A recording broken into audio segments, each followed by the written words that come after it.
Hi friends. അപ്പം എമ്പുരാന് ഞാൻ ഇട്ട റിവ്യൂ നെഗറ്റീവായിരുന്നു. അതെനിക്ക് ഇഷ്ടപ്പെട്ടില്ല. ആ സിനിമ എനിക്ക് വെറും ആവറേജ് സിനിമ മാത്രമായിട്ടാണ് എനിക്ക് തോന്നിയതെന്ന്. എന്നാൽ അത് എൻ്റെ മിസ്റ്റേക്കാണെന്നുള്ള കാര്യം എനിക്ക് ഏകദേശം തിരിച്ചറിഞ്ഞിട്ടുണ്ട്. കാരണം എന്ന് വെച്ച് കഴിഞ്ഞാൽ എൻ്റെ ഫാമിലിയിൽ നിന്നൊരു 8-10 പേര് ഈ സിനിമ കാണാൻ പോയിട്ടുണ്ടായിരുന്നു. ഞാൻ അവരടുത്തൊക്കെ പറഞ്ഞ് നിങ്ങൾക്കൊന്നും ഇഷ്ടപ്പെടില്ല, ഇത് ആദ്യത്തെ ഒരു അരമണിക്കൂർ നിങ്ങൾ ചിലപ്പോൾ കിടന്ന് ഉറങ്ങിപ്പോകും, കാരണം ഹിന്ദിയൊക്കെയാണ്, നിങ്ങൾക്ക് ചിലപ്പോൾ ഇഷ്ടപ്പെടാൻ സാധ്യതയില്ല, പിന്നെ അങ്ങോട്ടും വലിയ രസമൊന്നുമില്ല, ലൂസിഫർ പോലെയൊന്നും അല്ല സിനിമ എന്നൊക്കെ പറഞ്ഞ് ഞാൻ അവരടുത്ത് പറഞ്ഞു.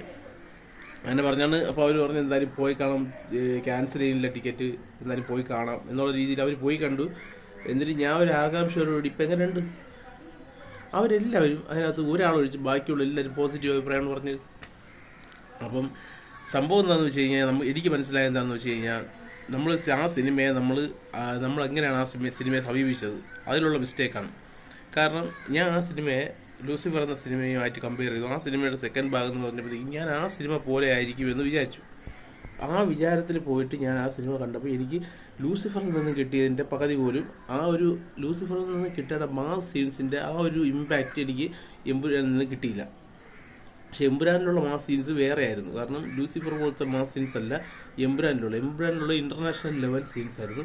മറ്റേനകത്ത് ലോക്കൽ നമുക്ക് മലയാളികൾ കണ്ട് പരിചയിച്ച ഒരു മാസ് സീൻസ് ആയിരുന്നു ലൂസിഫറിനകത്തുള്ളതെങ്കിൽ ഇതിനകത്ത് എൻ്റെ ഡിഫറൻ്റ് ആയിരുന്നു. അപ്പം അത് ഞാൻ പ്രതീക്ഷിച്ച് പോയത് ഒന്ന് കിട്ടിയത് വേറെന്നായതുകൊണ്ട് എനിക്ക് അത്രത്തോളം ഇഷ്ടപ്പെടാത്തതായിരിക്കാം എന്നുള്ള ഒരു നിഗമനത്തിൽ ഞാൻ എത്തിയിട്ടുണ്ട്. കാരണം ഞാൻ പലരിടത്തും ചോദിച്ചു, ഇതുപോലെ സിനിമ കാണാൻ പോയ പല ആൾക്കാരോട് ഞാൻ ചോദിച്ചപ്പോൾ അവർക്കൊക്കെ മിക്കവർക്കും ഇഷ്ടപ്പെട്ടിട്ടുണ്ട്. അതിനകത്ത് 80% പേർക്കും ഈ സിനിമ ഇഷ്ടപ്പെട്ടിട്ടുണ്ട്. ഒരു 10% പേർക്ക് ഇതൊരു ആവറേജിന് മുകളിൽ നിൽക്കുന്ന സിനിമ, ബാക്കിയുള്ള ഒരു 10% പേർക്ക് മാത്രമേ ഇതിൻ്റെ ഒരു നെഗറ്റീവായിട്ട് അവർക്ക് എന്തെങ്കിലും പറയാനുള്ളൂ. കാരണം നെഗറ്റീവായിട്ട് പറയാനുള്ളൂ ഞാൻ മനസ്സിലാക്കി എന്താണെന്ന് വെച്ചാൽ, ഇപ്പം നമ്മൾ ആ സിനിമയെ എങ്ങനെയാണോ സമീപിച്ചത്, ആ സിനിമയിൽ നിന്ന് എന്താണോ പ്രതീക്ഷിച്ചത്, അങ്ങനെ ഒരു സിനിമയെയും ഇനി നമ്മൾ ആ സിനിമയിൽ നിന്ന് ഒരു പ്രതീക്ഷ ഇതായിരിക്കും എന്നുള്ള രീതിയിൽ പ്രതീക്ഷ ഇനി കാണാൻ പോകരുതെന്നുള്ള കാര്യമാണ് എനിക്ക് ഇതിൽ നിന്ന് മനസ്സിലായത്. കാരണം ഒരു സിനിമ നമുക്ക് ചിലപ്പോൾ ട്രെയിലറിൽ കൂടെയോ അല്ലെങ്കിൽ ടീസറിൽ കൂടെയോ ചിലപ്പോൾ അവർ നമുക്ക് തരണം. അതിലൊക്കെ ഏറ്റവും നല്ല ഹൈപ്പ് കിട്ടാൻ വേണ്ടിയുള്ള സീൻസ് ആയിരിക്കും അതിനെ തുടരുന്നത്. പക്ഷേ സിനിമയ്ക്കകത്ത് ചിലപ്പം അത്രത്തോളം ചിലപ്പോൾ ആ സീനുകൾ മാത്രമായിരിക്കും അതിനകത്ത് ഹൈപ്പ് ഉള്ളത്. പക്ഷേ അതിനെ മാത്രം കട്ട് ചെയ്തായിരിക്കും ഒരു ട്രെയിലറും ടീസർ. അപ്പോൾ നമ്മൾ വിചാരിക്കുന്നതെന്ന് വെച്ചാൽ ആ സിനിമ മൊത്തം ഉടനീളം അങ്ങനെ ആയിരിക്കും എന്നുള്ളൊരു പ്രതീക്ഷയിൽ പോയി ആ സിനിമ കണ്ടു. ആ സിനിമ കാണുമ്പോൾ ചിലപ്പോൾ നമുക്ക് അത്രത്തോളം ഇഷ്ടപ്പെടില്ല. അതുകൊണ്ടായിരിക്കാം ചിലപ്പോൾ എനിക്ക് എമ്പുരാൻ എന്ന് പറഞ്ഞ സിനിമയ്ക്ക് അത്രത്തോളം എനിക്കത് ദഹിക്കാത്തതെന്ന് വെച്ച് കഴിഞ്ഞാൽ ഞാൻ ഉദ്ദേശിച്ച് പോയത് എനിക്ക് കിട്ടാത്തത് കൊണ്ടായിരിക്കും. പക്ഷേ സിനിമയുടെ മേക്കിംഗ് അന്നും ഞാൻ കുറ്റം പറഞ്ഞിട്ടില്ല.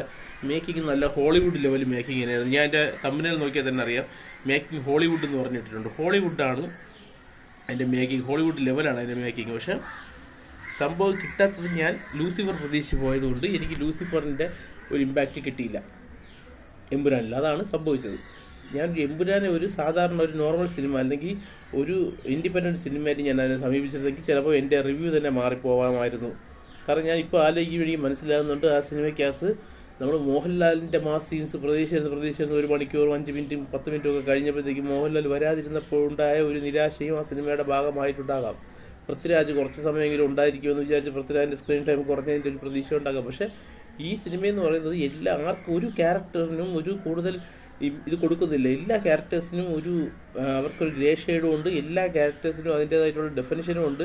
അവർക്ക് എത്ര സ്ക്രീൻ സ്പേസ് ആണോ ആവശ്യം ആ സ്പേസ് മാത്രം കൊടുത്തിട്ടുള്ളൊരു സിനിമയായിരുന്നു എമ്പുരാൻ എന്ന് പറയുന്നത്. കാരണം അതിൽ മഞ്ജു വാര്യറിനാണെങ്കിലും ടോവിനോയ്ക്കാണെങ്കിലും മോഹൻലാലിനാണെങ്കിലും പൃഥ്വിരാജിനാണെങ്കിലും ഇന്ദ്രജിത്തിനാണെങ്കിൽ പോലും അവർക്ക് വേണ്ട സീൻസ് മാത്രം, അല്ലാതെ ഓവർ മാസ് കാണിക്കാൻ വേണ്ടി അതിനകത്ത് ഒരു സീനും കയറ്റിയിട്ടില്ല.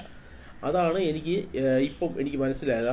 ആ സിനിമയെ അവർ സംവിധായകരും അല്ലെങ്കിൽ അതിൻ്റെ ക്രൂ സമീപിച്ചത് അതിനകത്ത് ഓവറായിട്ടുള്ള മാസൊന്നും വേണ്ട, സിനിമയ്ക്ക് എവിടെയാണോ മാസ് ആവശ്യമുള്ളത് ആ സ്ഥലത്ത് മാത്രം മാസ് കയറ്റുക. അല്ലാതെ വേണമെങ്കിൽ അവർക്ക് മോഹൻലാലിൻ്റെ സീൻസ് കൂടുതൽ കൂട്ടി അവർക്ക് ഒരു മണിക്കൂർ എന്ന് പറഞ്ഞാൽ 1.5 മണിക്കൂർ അല്ലെങ്കിൽ അരമണിക്കൂർ എന്ന് പറയുന്നത് 1 മണിക്കൂർ 1.25 മണിക്കൂറൊക്കെ ആക്കാം. പക്ഷെ അതൊക്കെ ഒരു കുത്തിത്തിരിവിയ സീൻ പോലെ ഇരിക്കും. കാരണം മുരളി ഗോപി അതിൽ നിന്ന് ആ സ്ക്രിപ്റ്റ് എഴുതിയത് എങ്ങനെയാണോ ഏത് രീതിയിലാണോ എബ്രഹാം ഖുറേഷി വരേണ്ടത് ആ രീതിയിൽ മാത്രമാണ് ഇത് എഴുതിയതും. അതുപോലെ തന്നെയാണ് പൃഥ്വിരാജ് അതിനെ ചിത്രീകരിച്ചത്.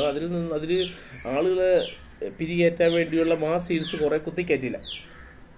പക്ഷേ അത് പ്രതീക്ഷിച്ച് പോയാൽ നമുക്കത് കിട്ടിയില്ല. അതാണ് സംഭവിച്ചത്. പക്ഷേ സിനിമയുടെ ക്വാളിറ്റി നമ്മളിപ്പോൾ ഞാനിപ്പോൾ അന്ന് പോലും ചിലപ്പോൾ എനിക്ക് കിട്ടാത്ത ആ മാസ് ഇമ്പാക്റ്റിനെ കുറിച്ച് ഞാൻ ആലോചിച്ചത് കൊണ്ടായിരിക്കും ചിലപ്പോൾ എനിക്കത് നെഗറ്റീവ് പറയേണ്ടി വന്നത്. പക്ഷേ ഞാൻ ഈ രീതിയിൽ ചിന്തിച്ചിരുന്നെങ്കിൽ എന്ന് വെച്ചാൽ മലയാളത്തിൽ നിന്നും ഇങ്ങനെ ഒരു ലെവൽ മേക്കിംഗ് ഉള്ളൊരു സിനിമ അതുണ്ടായി എന്ന് വെച്ച് കഴിഞ്ഞാൽ നമുക്ക് തിയേറ്ററിലിരുന്ന് ഇത് മലയാള സിനിമ തന്നെയാണോ എന്ന് ചിന്തിച്ച് പോകുന്നൊരു ലെവലിലുള്ളൊരു സിനിമ നമുക്ക് മലയാളത്തിൽ കിട്ടി. അപ്പം ഞാൻ അങ്ങനെ ചിന്തിച്ച് മാസ് സീൻസൊക്കെ നമുക്ക് വേറെ സിനിമയിൽ കിട്ടും, പക്ഷേ ഈ മേക്കിങ്ങുള്ളൊരു മലയാള സിനിമ എനിക്ക് കിട്ടണമെങ്കിൽ ചിലപ്പം ഒരു 25 വർഷം കഴിഞ്ഞെന്ന് വരും. കാരണം 25 വർഷം കഴിഞ്ഞാൽ പോലും ഇതുപോലുള്ള മേക്കിംഗ് ക്വാളിറ്റിയുള്ള ഒരു സിനിമ ഇറങ്ങാൻ ഇവർ തന്നെ ഈ TV തന്നെ ചിലപ്പോൾ വരേണ്ടി വരും, പൃഥ്വിരാജ് തന്നെ ചിലപ്പോൾ ഡയറക്റ്റ് ചെയ്യേണ്ടി വരും.